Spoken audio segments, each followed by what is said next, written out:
ಸನ್ಮಾನ್ಯ ಅಧ್ಯಕ್ಷರೇ, ಒಂದು ನಿಮಿಷ. ವಿರೋಧ ಪಕ್ಷ ನಾಯಕರು 3 ಮಂದಿ ಆಗ್ಬಿಟ್ರೆ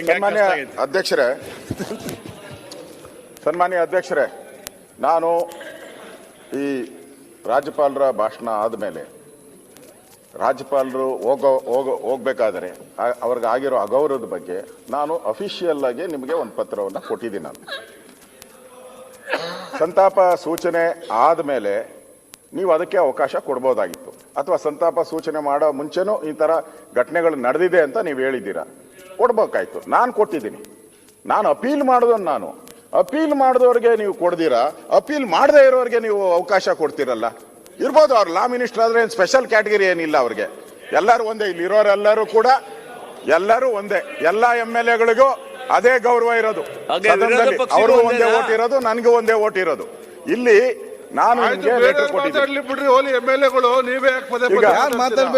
ಈಗ ಸನ್ಮಾನ್ಯ ಅಧ್ಯಕ್ಷರೇ, ನಾನು ಪತ್ರದಲ್ಲಿ ಏನ್ ಕೊಟ್ಟಿದ್ದೀನಿ ಅಂದ್ರೆ ಪೇಜ್ 13 ನಮ್ಮ ಕರ್ನಾಟಕ ವಿಧಾನಸಭೆಯ ಕಾರ್ಯವಿಧಾನ ಮತ್ತು ನಡವಳಿಕೆ ನಿಯಮಗಳು ನಾವೇ ಮಾಡಿರೋದು. ಅದರಲ್ಲಿ 13ನೇ ಇದರಲ್ಲಿ 27ನೇ ಕಲಮಲ್ಲಿ ರಾಜ್ಯಪಾಲರ ಭಾಷಣದ ಅವಧಿಯಲ್ಲಿ ಅನುಸರಿಸಬೇಕಾದ ಕ್ರಮ, ಸಂವಿಧಾನದ 175 ಅಥವಾ 176ನೇ ಅನುಚ್ಛೇದದ ಮೇರೆಗೆ ವಿಧಾನಮಂಡಲದ ಉಭಯ ಸದನಗಳು ಸಭೆ ಸೇರುವಾಗ ಅಥವಾ 175ನೇ ಅನುಚ್ಛೇದದ ಮೇರೆಗೆ ವಿಧಾನಸಭಾ ಸದಸ್ಯರು ಮಾತ್ರ ಸಭೆ ಸೇರುವಾಗ ರಾಜ್ಯಪಾಲರ ಭಾಷಣದ ಅವಧಿಯಲ್ಲಿ ಯಾರೇ ಸದಸ್ಯರು ಯಾವುದೇ ಭಾಷಣ ಮಾಡುವ ಮೂಲಕ ಅಥವಾ ಯಾವುದೇ ಕ್ರಿಯಾಲೋಪವೆತ್ತಿ ರಾಜ್ಯಪಾಲರ ಭಾಷಣಕ್ಕೆ ಮುಂಚಿತವಾಗಲಿ ಅಥವಾ ತರುವಾಯವಾಗಲಿ ರಾಜ್ಯಪಾಲರ ಭಾಷಣಕ್ಕೆ ಅಡ್ಡಿ ಉಂಟು ಮಾಡತಕ್ಕದ್ದಲ್ಲ. ಅಥವಾ ಅಥವಾ ಆಯ್ತು, ಗೊತ್ತಿದೆ, ಅವ್ರು ಉದ್ದಾರಲ್ಲ. ಅಥವಾ ಪುಸ್ತಕ ಇದೆ, ಪುಸ್ತಕದಲ್ಲಿ ಓದ್ಕೊಳ್ಳಿ. ನಾನು ಸ್ಪೆಲ್ಲಿಂಗ್ ಏನಾನ ತಪ್ಪು ಹೇಳಿರ್ತೀನಿ ಅಂತ ಅವರು ಅದು ಓದ್ಕೊಳ್ಳಿ ಬೇಕಾದ್ರೆ. ಅಥವಾ ಅಥವಾ ಆಯ್ತು ಬಾಲಕೃಷ್ಣ, ಯಾಕೆ ಸುಮ್ಮನೆ ವಿಘ್ನವನ್ನು ಉಂಟು ಮಾಡತಕ್ಕದ್ದಲ್ಲ. ಮತ್ತು ಅಂತ ಅಡ್ಡಿಯನ್ನು ಅಥವಾ ವಿಘ್ನವನ್ನು ಸದನದ ಆದೇಶದ ತೀವ್ರ ಉಲ್ಲಂಘನೆ ಎಂದು ಪರಿಗಣಿಸಿ ವಿಧಾನಸಭೆಯ ಮುಂದಿನ ಉಪವೇಶನದಲ್ಲಿ ಸಭಾಧ್ಯಕ್ಷರು ಆ ಬಗ್ಗೆ ವ್ಯವಹರಿಸತಕ್ಕದ್ದು ಅಂತ ಕ್ಲಿಯರ್ ಆಗಿದೆ. ಅಂದ್ರೆ ಏನು ಅವ್ರನ್ನ ಕ್ರಮ ಆಗಬಾರ್ದು ಅಂತ ಹೇಳಿ. ದಯವಿಟ್ಟು ಕೂತ್ಕೊಳ್ಳಿ, ನೀವು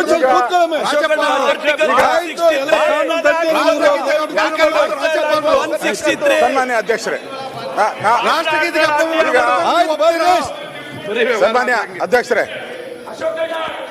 ಸನ್ಮಾನ್ಯ ಅಧ್ಯಕ್ಷರೇ, ಈಗ ಆ ಬಾಲಕೃಷ್ಣನು ಗಲಾಟೆ ಮಾಡಿದೆ, ಅವ್ರ ಮೇಲೆ ಕ್ರಮ ಆಗ್ಬೇಕು. ಅವ್ರದೇ ಫಸ್ಟ್ ಅಪರಾಧಿ. A1 ಅವ್ರನ್ನೇ ಮಾಡಿದಿರಿ ನಾವು. ಸ್ಪೀಕರ್ ಮಾಡಿ ಅಧ್ಯಕ್ಷರೇ, ನಾನು ನಿಮ್ಮ ಹತ್ರ ಹೇಳೋಂಥದ್ದು.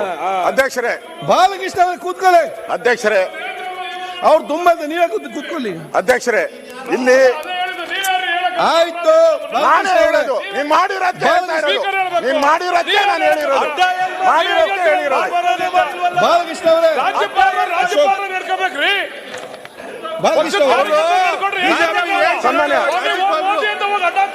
ಹಿಂದೆ ಈ ರಾಜ್ಯದಲ್ಲಿ ಗವರ್ನರ್ಗಳು ಬಂದು ರಾಜ್ಯಪಾಲರ ಭಾಷಣವನ್ನ ಮಾಡಿದ್ದಾರೆ. ಇವರೊಬ್ಬರೇ ಗೌರವಾನ್ವಿತ, ಈ ಒಬ್ಬರೇ ರಾಜ್ಯಪಾಲರಲ್ಲ. ಬಹಳಷ್ಟು ನಮಗೆ ಸ್ವಾತಂತ್ರ್ಯ ಬಂದಾಗಿಂದ ಮಹಾರಾಜರಿಂದ ಇದುವರೆಗೂ ಗವರ್ನರ್ಗಳು ಬಂದು ಭಾಷಣ ಮಾಡಿದ್ದಾರೆ. ಇಲ್ಲಿ ಹಿಂದೆ ಭಾರದ್ವಾಜ್ ಅವರು ಇದ್ದಾಗ, ಗೌರವಾನ್ವಿತ ಭಾರದ್ವಾಜ್ ಅವರು ಇದ್ದಾಗ ನಾನೇ ಇಲ್ಲಿ ಅಸೆಂಬ್ಲಿಯಲ್ಲಿ ಕೂತಿದ್ದೆ. ಅವರು ಭಾಷಣ ಏನು ಮಾಡಿಲ್ಲ, ಹಂಗೆಲ್ಲೇ ಮಾಡ್ಬಿಟ್ಟು ಹೊಟ್ಟೋದ್ರು. ಎಲ್ಲ ನಿಮ್ಮವರೆಲ್ಲ ಹಂಗೇನೆ. ಹಿಂದೆ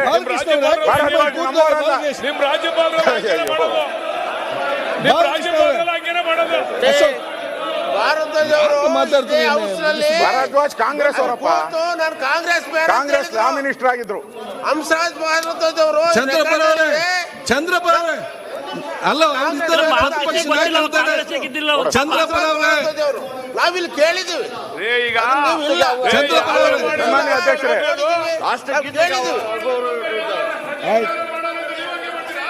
ಬಾಲಕೃಷ್ಣ ಅವ್ರು ಚರ್ಚೆ ಮಾಡಬೇಡಿ. ನೋಡಿ, ಪ್ರತಿಪಕ್ಷ ನಾಯಕರಿಗೆ ಅವ್ರಿಗೆ ಒಂದು ಅಧಿಕಾರ ಇರ್ತದೆ. ಕೂತ್ಕೊಳ್ಳಿ, ಕೂತ್ಕೊಳ್ಳಿ, ಮಾತಾಡಿ ಮುಗಿಸ್ಲಿ. ಅವರೊಬ್ಬರೇ ಅಂತಲ್ಲ, ಹಿಂದೆ ಗೌರವಾನ್ವಿತ ಖುರ್ಷಿದ್ ಆಲಂ ಖಾನ್ ಅವರು ಕೂಡ ಗವರ್ನರ್ ಆಗಿದ್ದೀರಿ.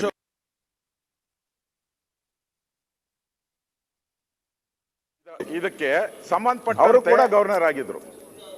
ಅವರು ಕೂಡ ಇಲ್ಲಿ ಲೇ ಮಾಡಿಬಿಟ್ಟು ಹೋಗಿದ್ದಾರೆ. ಅದರಲ್ಲೇನು ತಪ್ಪು ಅಂತ ಏನಿಲ್ಲ. ನಾನು ನಿಮಗೆ ಮಂಡನೆ ಮಾಡಿದ್ದಾರೆ. ಅವ್ರು ಮಂಡನೆ ಮಾಡಿ ಥ್ಯಾಂಕ್ಸ್ ಹೇಳಿ ಹೋಗಿದ್ದಾರೆ. ಅವರು ಇದಕ್ಕೆ ಸಂಬಂಧಪಟ್ಟಂತೆ ಈ ವಿಚಾರಕ್ಕೆ ಸಂಬಂಧಪಟ್ಟಂತೆ ವೆಸ್ಟ್ ಬೆಂಗಾಲಿನ ಹೈಕೋರ್ಟ್ನು ಕೂಡ ಈ ತರದ ಸಮಸ್ಯೆ ಬಂದಾಗ ಅಲ್ಲಿ ಕೋರ್ಟ್ ಆದೇಶನ ಮಾಡಿದೆ. ನಾನು ಸುಪ್ರೀಂ ಕೋರ್ಟ್ ಆದೇಶನ ನಾನು ಓದಿದ್ದೀನಿ. ಸುಪ್ರೀಂ ಕೋರ್ಟ್ ಆದೇಶನು ಸುಪ್ರೀಂ ಕೋರ್ಟ್ ಅಲ್ಲಿ ಹಿಂದೆ ಏನಿತ್ತು, ಜವಾಹರ್ಲಾಲ್ ನೆಹರು ಪ್ರಧಾನಮಂತ್ರಿ ಇದ್ದಾಗ ಬಹಳಷ್ಟು ರಾಜರುಗಳು, ಅವತ್ತು ಯಾರ್ಯಾರು ರಾಜರುಗಳು ಅವರವ್ರ ರಾಜ್ಯಗಳನ್ನ ಕೊಟ್ಟರು ಅವ್ರನ್ನೆಲ್ಲ ಗವರ್ನರ್ ಮಾಡಿದ್ರು. ನಮ್ಮಲ್ಲೂ ಹಾಗೆ ಮಾಡಿತ್ತು. ಅವರು ರಾಜ್ಯಪಾಲರು ಆಗಿ ಬಂದ್ಬಿಟ್ಟು ಮೊದಲನೇ ಲೈನ್ ಓದ್ಬಿಟ್ಟು ಹೊರಟೋಗಿದ್ದಾರೆ. ಇದು ಸುಪ್ರೀಂ ಕೋರ್ಟ್ಗೂ ಹೋಗಿದೆ. ಸುಪ್ರೀಂ ಕೋರ್ಟ್ ಕ್ಲಿಯರ್ ಆಗಿ ಹೇಳಿದ್ದಾರೆ, ನಾವು ಈ ವಿಚಾರವಾಗಿ ನಾವು ಅವರಿಗೆ ಯಾವುದೇ ಆದೇಶಗಳನ್ನ ಕೊಡಲ್ಲ ಅಂತ ಹೇಳಿದ್ದಾರೆ, ಸ್ಪಷ್ಟವಾಗಿ ಹೇಳಿದ್ದಾರೆ. ಅದರ ದಾಖಲೆಗಳೆಲ್ಲ ಇದೆ. ನಾವು ಇವರೆಲ್ಲ ಹೇಳಿದ್ದಾರೆ ಸಂವಿಧಾನದ ವಿರೋಧಿ ಅದೇನೇನೋ ಪದ ಹೇಳಿದ್ದಾರೆ. 175, 176, 176ರಲ್ಲಿ ಏನ್ ಹೇಳಿದೆ? ಅಲ್ಲ 170 ಏನ್ ಹೇಳಿದೆ? ನೀವು ಓದಬೇಕು ಅಂತ ಹೇಳಿದೆ ಹೊರತು ಕಡ್ಡಾಯವಾಗಿ ಓದಬೇಕು ಅಂತ ಏನಿಲ್ಲ. ಅದರಿಂದ ಈಗ ಅವರು ಏನು ಹೇಳಿದಾರೋ ಅದನ್ನ ಸಂವಿಧಾನದ ಪ್ರಕಾರ ಹೇಳಿದ್ದಾರೆ. ಅವ್ರಿಗೆ ಇವತ್ತು ನೀವು ಅವ್ರಿಗೆ ಲಾ ಮಿನಿಸ್ಟರ್ ಎದ್ಬಿಟ್ಟು ಅಡೆತಡೆ ಮಾಡಬಾರ್ದು ಅಂತ ಇದೆ. ಅವರು ಎದ್ದಾಗ ಅವರು ಮಾತಾಡುವಾಗ ಯಾರು ಅಡೆತಡೆ ಮಾತಾಡಬಾರ್ದು ಅಂತ ಇದೆ, ಸ್ಪಷ್ಟವಾಗಿದೆ. ಲಾ ಮಿನಿಸ್ಟರ್ ಹೆಂಗ್ ಮಾತಾಡಿದ್ರು? ಲಾ ಮಿನಿಸ್ಟರ್ ಎದ್ದು ಅದಕ್ಕೆ ಅಡೆತಡೆ ಮಾಡಿದ್ರಲ್ಲ, ಈಗ ಅವ್ರ ಮೇಲೆ ಕ್ರಮ ಆಗ್ಬೇಕು. ಲಾ ಮಿನಿಸ್ಟರ್ ಮೇಲೆ ಕ್ರಮ ಆಗ್ಬೇಕು. ಅವ್ರ ಮೇಲೆ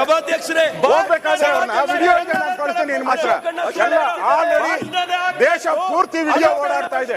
ಎಲ್ಲಾ ಚಾನೆಲ್ಗಳು ವಿಡಿಯೋ ಅವ್ರನ್ನ ಅಡ್ಡ ಹಾಕಿರೋದು, MLA ಬೈದಿರೋದು, ಅವ್ರನ್ನ ಧಿಕ್ಕಾರ ಕೂಗಿರೋದು, ಇದೆಲ್ಲ ನನ್ನ ಹತ್ರ ವಿಡಿಯೋ ಇದೆ.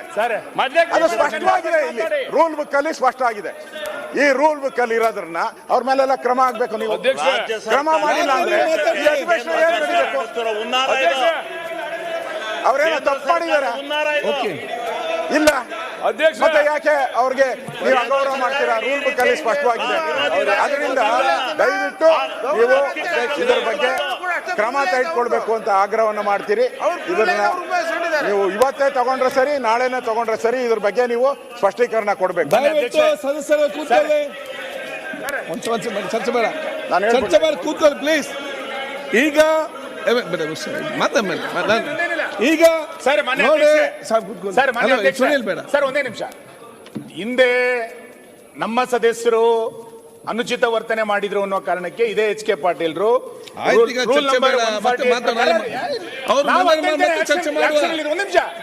ಈ ಪ್ರಕಾರ ಇದರಲ್ಲಿ ಅವ್ರೇನು ರಾಜ್ಯಪಾಲರ ಭಾಷಣದ ತರುವಾಯ ಅಂತಾನೆ ಇದೆ.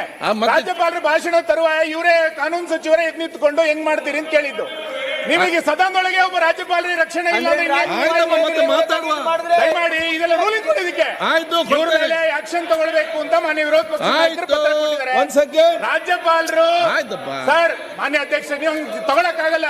ರಾಜ್ಯಪಾಲರನ್ನ ಕರೆದು ಅವಮಾನ ಮಾಡಿ ಕಳಿಸಿದ್ರ ರಾಜ್ಯಪಾಲರನ್ನ ಕರೆದು ಅವಮಾನ ಮಾಡಿ ಕಳಿಸಿದ್ರ ಒಬ್ಬ ರಾಜ್ಯಪಾಲರು ದಲಿತರು ಅನ್ನೋ ಕಾರಣಕ್ಕೆ ಈ ತರ ಸರ್ಕಾರದ ಧೋರಣೆನಾ? ಮಾನ್ಯ ಅಧ್ಯಕ್ಷರೇ, ರಾಜ್ಯಪಾಲರು ದಲಿತರು ಅನ್ನೋ ಕಾರಣಕ್ಕೆ ಸರ್ಕಾರದ ಧೋರಣೆನ ಇದು? ಈ ಸರ್ಕಾರಕ್ಕೆ ಯಾರ ಮೇಲೆ ರಕ್ಷಣೆ ಇಲ್ವಾಗಲೇ?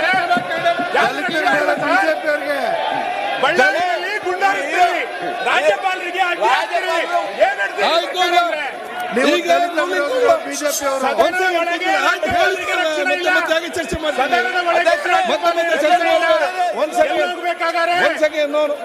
ಯಾರಿಗೆ ನೋಡಿ ಆಯ್ತು, ಈಗ ಮಾತಾಡ್ದೆ. ಒಂದ್ ಸೆಕೆಂಡ್, ನಾನೀಗ ರೂಲಿಂಗ್ ಹೇಳಿ ಸುಮ್ಮನೆ ಕೂತ್ಕೊಳ್ಳಿ. ಈಗ ಒಂದ್ ಸೆಕೆಂಡ್, ಈಗ ಸುನೀಲ್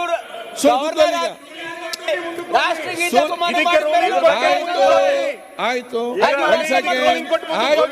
ಸೆಕೆಂಡ್ ಕೂತ್ಕೊಳ್ಳಿ. ಶರಣ್ ಪ್ರಕಾಶ್, ಶರಣ್ ಬಾಲಕೃಷ್ಣ ಅವರೇ ಕೂತ್ಕೊಳ್ಳಿ, ಕೂತ್ಕೊಳ್ಳಿ. ಆಯ್ತು ಬಾಲಕೃಷ್ಣ, ನಾವು ಆಯ್ತು, ಒಂದ್ ಸೆಕೆಂಡ್ ಕೂತ್ಕೊಳ್ಳಿ, ಒಂದ್ ಸೆಕೆಂಡ್ ನೋಡಿ. ಆಯ್ತು, ಕೂತ್ಕೊಳ್ಳಿ ಅವ್ರೆ, ಶ್ರೀರಾಮ್. ಈಗ ಚೆನ್ನೈ ಅವರೇ ಒಂದ್ ಸೆಕೆಂಡ್ ಇಲ್ಲ ನೋಡಿ. ವಿಶ್ವನಾಥ್ ನೋಡಿ ಚರ್ಚೆ ಮಾಡಬೇಡಿ. ವಿಷಯ ಚರ್ಚೆ ಮಾಡಬೇಡಿ. ಈಗ ಈಗ ನೀವು ಚರ್ಚೆ ಮಾಡಬೇಡಿ, ಹೇಳ್ದು ಕೇಳಿಗ.